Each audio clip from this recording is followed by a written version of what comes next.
Welcome to Charts Today. My name's David Linton, and today's edition for Monday, the 7th of September, comes to you from London, and it's Labour Day in the US. So we expect the markets to be fairly quiet today on the basis that we'll wait for what happens in the US tomorrow. We had big falls in the US markets last week, so we'll take a look at what that means as well. To start with, I'm running my system here on Thomson Reuters Refinitiv Icon. And you can, of course, with Updata, you can run on a whole series of different data sources. So, in fact, I'm feeding lots of different data sources into Updata here. So this is my weekly, my daily, and my 60-minute charts, the cloud charts. So my long-term, my medium-term, and short-term view with the corresponding point and figure timeframes as well. So the dollar is actually looking stronger than last week and just holding on to those gains, sitting around 93 on the dollar index. So long-term, we're still bearish. But short term we have seen a bit of an improvement, just waiting for this upside target to be activated on the dollar index. And if we look at euro dollar, we're sitting at 118.40 this morning, so we are still bearish on the euro versus the dollar short term, but long term, of course, the euro still does look bullish. This belies the point and figure chart a little bit. We've got targets in both directions. We do have quite a lot of upside targets still, and we haven't activated the downside target, so it does look like the euro could easily turn around. Against the yen, the dollar is sitting at 106, and sterling is weaker this morning as the dollar is sitting at 132. So we are just seeing a decline in the dollar this week. Short-term bearish, long-term against the dollar, though we have been looking bullish for a little while now. The dollar weakness over the medium to long-term has been the theme. Against the euro, sterling is weaker. We see euro has the upper hand, and so for the moment, euro is stronger.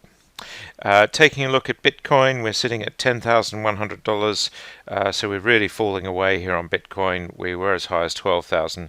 We're really pulling back, and we see the effect of that on the longer term chart. There's last week's candle for Bitcoin, quite a big downside week.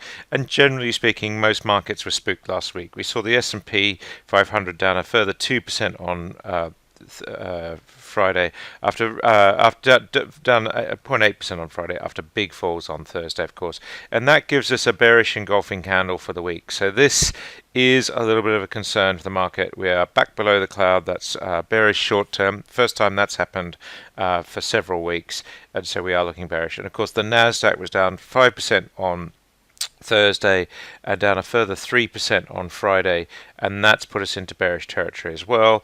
And we're seeing here the big uncertainty in that weekly candle showing up as well. So watch for new downside targets developing. These down columns will give us downside targets, and of course these do show up on the point and figure chart first. We do have an activated downside target, a further 8% lower. So don't be surprised for a turbulent week in stocks, and certainly likely to be quite volatile. The Dow also bearish below the cloud on the short term, and of course the markets are closed in the US today. Looking at the volatility, we saw that actually jumped last week. We've fallen back to the low 30s, but we were into the high 30s at one stage last week, and that kick up in the vol is what's worrying as well. So we're just seeing markets a little bit worried about that. The FTSE future in the UK is up 1.6% this morning, and the DAX cash market is up 1% as well, and the CAC Quarant is up around 1%. So the markets are taking things in their stride, but of course all eyes are awaiting the US. Tokyo was down 0.4%, remembering that Asia didn't get to see Friday's close in the US, so it's pricing that in now. We see the Hang Seng was down 0.5%, and Chinese stocks down just under 2%. To put them into bearish mode as well. So we are just seeing a little bit of equity sell-off globally, and the Sensex also came off the top on Friday. Was fairly subdued today, Monday. The Aussie market actually recovered slightly, but it had a very bad week last week. Still bearish below the cloud on the long term. Taking a look at gold, we're sitting at 1931. So gold would normally be a beneficiary of such uncertainty, but it didn't really happen last week. So we are bearish short term, but the long term chart's still looking very bullish, waiting for some activation on these targets. Not much to play for on the 60-minute chart. Silver sitting at 26.89, still looking very bullish on the long term, but of course the short term also bearish there. And US 10-year yields just sitting above 2%. And again, the long-term trends, of course, are bearish on the yields. Just taking a look at how the tech majors performed on last week, we saw Apple really falling away, Amazon also just falling away, and Google was down significantly. Well, all of these majors heading very much into new short-term bear trends, so that's quite key. Microsoft there falling from a high of around 230 back to 207, so we've seen a good 10% fall off there, and there's a further 9% downside target. Taking a look at the energy mix now, we've got crude oil being hit quite badly. It fell last week. We're starting to see that curling off the top, just couldn't hold on to these mid-40s.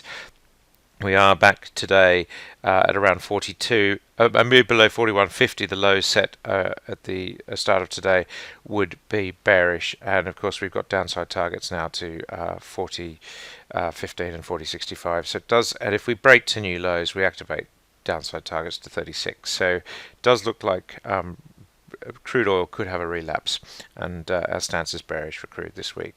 US nat gas holding up a little bit better, and again we're above the short-term cloud. Shortage of targets on the 1-minute chart. It's a bit hard to read which way we'll go, but for the moment the uptrends are intact, so we're neutral there. Coal, again, not much movement here, and emissions starting to fall into a bear trend here. Downside targets, but nothing terribly exciting. We do have some bigger downside targets on the 60-minute chart. So the fact that we can't break this 30 level, that's the level we have to break for emissions to really be long-term bullish.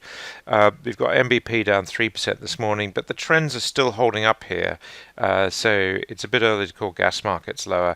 And we're also seeing TTF. We do have a little bit clearer picture on TTF, but also upside targets, and the trends are holding. So not as bearish as certainly as the crude oil or emissions. And we see here winter gas is still looking pretty strong. German power, we do have a lone downside target here, and we are breaking lower, so it does look like power markets might fall again this morning. Interestingly, if we could see a break below that 40 euro mark. We've got 2 targets below 40 there, so that's quite key. That's it for today. Until tomorrow, happy charting. See you then.